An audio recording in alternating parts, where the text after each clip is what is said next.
बिस्मिल्लाहिर्रहमानिर्रहीम। अस्सलाम वालेकुम व्यूअर्स, मैं उम्मीद करती हूँ कि आप सब खैरियत के साथ होंगे। आज मैं आपको शक्करकंदी की बहुत ही ज़बरदस्त सी रेसिपी बनाना सिखाऊंगी। इस रेसिपी में मैं आपको शक्करकंदी को बॉईल किए बगैर इसको स्टीम करके बनाना सिखाऊंगी। आप भी मेरी आज की रेसिपी के मुताबिक शक्करकंदी को ज़रूर बनाना और साथ ही मेरे चैनल को सब्सक्राइब करना, मेरी वीडियोज़ को लाइक और शेयर करना मत भूलिएगा। इसी के साथ ही हम आज की रेसिपी बनाना स्टार्ट करते हैं। शक्करकंदी बनाने के लिए 4 अदद मैंने मीडियम साइज की शक्करकंदी ली है। शक्करकंदी को मैंने पानी की मदद से अच्छे तरीके के साथ वॉश कर लिया है, क्योंकि आप जानते हैं कि शक्करकंदी के ऊपर बहुत ही ज्यादा डस्ट होती है, इसलिए मैंने डस्ट को अच्छे तरीके के साथ पानी से वॉश कर लिया है। शक्करकंदी को वॉश करने के बाद एक पैन लेना है और इसमें इस तरीके के साथ एक एक करके शक्करकंदी ऐड कर देनी है। शक्करकंदी आप किसी भी साइज में ले सकते हैं, छोटे साइज में ले सकते हैं, बड़े साइज में ले सकते हैं। ये आपकी अपनी मर्जी है कि आपने शक्करकंदी किस साइज में लेनी है। अगर आप शक्करकंदी को छोटे साइज में लेंगे तो छोटी शक्करकंदी ज्यादा अच्छी बनती है। अब इसमें हमने हाफ कप पानी ऐड करना है, इससे ज्यादा इसमें हमने पानी ऐड नहीं करना।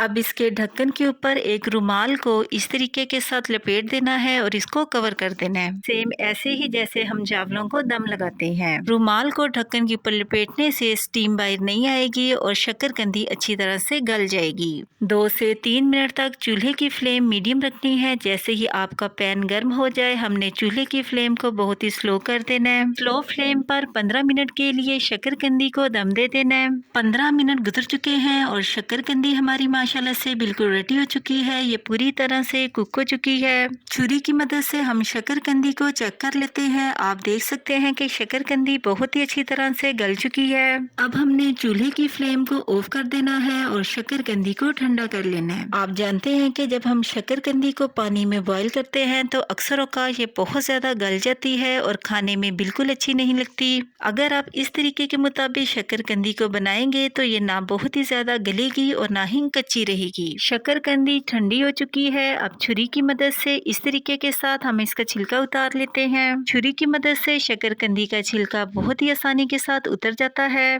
आप देख सकते हैं कि मैंने शक्करकंदी का छिलका उतार लिया है। इसी तरीके के मुताबिक हमने तमाम शक्करकंदियों के छिलके उतार लेने हैं। तमाम शक्करकंदियों के मैंने छिलके उतार लिए हैं। अब हम इनकी कटिंग करते हैं। आप मेरे इस तरीकेकार को फॉलो करते हुए स्टीम करके शक्करकंदियों को बनाएंगे तो इनका टेस्ट भी बहुत ही अच्छा आएगा। आप देख सकते हैं कि कितने जबरदस्त तरीके से शक्करकंदी कुक हो चुकी है। ये ना बहुत ही ज्यादा गल चुकी है और ना ही कच्ची है, बल्कि बहुत ही अच्छी तरह से पक चुकी है। इसी तरीकेकार के मुताबिक ही हमने तमाम शक्करकंदियों के पीसेस कर लेने हैं। तमाम शक्करकंदियों को इस तरह से मैंने कट कर लिया है। अब इनको थोड़ा सा चटपटा बनाने के लिए इनके ऊपर थोड़ा सा चाट मसाला स्प्रिंकल करना है। चाट मसाला स्प्रिंकल करने से ये बहुत ही चटपटी हो जाएंगी। और साथ ही हमने एक अदर लेमन लेना है और लेमन को इस तरह से हमने इसके ऊपर निचोड़ देना है। लेमन का टेस्ट खट्टा खट्टा सा शक्करकंदी में बहुत ही अच्छा लगता है, इसलिए आपने इसको स्किप नहीं करना है, इसको आपने जरूर ऐड करना है। लीजिए, हमारी जबरदस्त सी और झटपट से तैयार होने वाली शक्करकंदी माशाल्लाह से बिल्कुल रेडी हो चुकी है। आप भी इसको जरूर ट्राई करना और कमेंट सेक्शन में अपनी राय के बारे में मुझे जरूर बताना कि आपको मेरी आज की ये रेसिपी कैसी लगी। इसी के साथ ही मैं आपसे दोबारा मिलूंगी नेक्स्ट प्रोग्राम में एक नई रेसिपी के साथ। तब तक के लिए अपना बहुत ही ख्याल रखिएगा और मुझे अपनी दुआओं में जरूर याद रखिएगा। मैं अब आपसे इजाजत चाहती हूँ। अल्लाह हाफिज।